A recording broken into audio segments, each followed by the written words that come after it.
শাহ আমানত আন্তর্জাতিক বিমানবন্দর চট্টগ্রামের পতেঙ্গায় অবস্থিত এই বিমানবন্দরটি বাংলাদেশের দ্বিতীয় ব্যস্ততম আন্তর্জাতিক বিমানবন্দর। দেশ বিদেশের হাজারো যাত্রী প্রতিদিন এই বিমানবন্দর ব্যবহার করেন।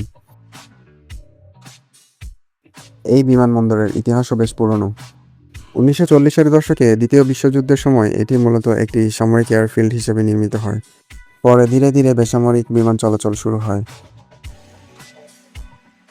1985 সালে বিমানবন্দরটির নাম পরিবর্তন করে চট্টগ্রামের প্রখ্যাত সুফি সাধক হযরত শাহ আমানত রাদিয়াল্লাহু তাআলার নাম অনুসারে শাহ আমানত আন্তর্জাতিক বিমানবন্দর রাখা হয়।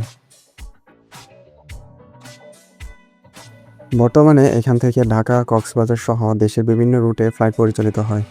পাশাপাশি মধ্যপ্রাচ্য সহ বিভিন্ন আন্তর্জাতিক গন্তব্যেও নিয়মিত ফ্লাইট চলাচল করে।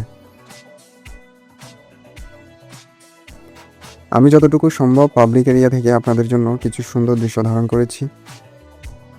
নিরাপত্তাজনিত কারণে টার্মিনালের ভেতরের কিছু অংশে ভিডিও করার অনুমতি না থাকায় সেসব অংশ দেখাতে পারিনি। সিকিউরিটির দায়িত্বে যারা ছিল তারা আমাকে অ্যালাউ করেনি। বাই দ্য ওয়ে, বাইরে থেকে পুরো বিমানবন্দরটি আমার কাছে বেশ পরিষ্কার, গোছানো এবং সুন্দর মনে হয়েছে।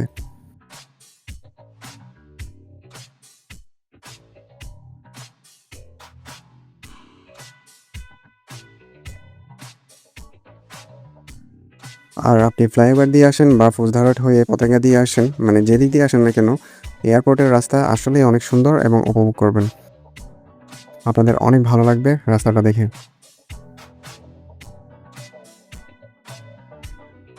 আশা করি ভিডিওটি আপনাদের ভালো লেগেছে। Thank you.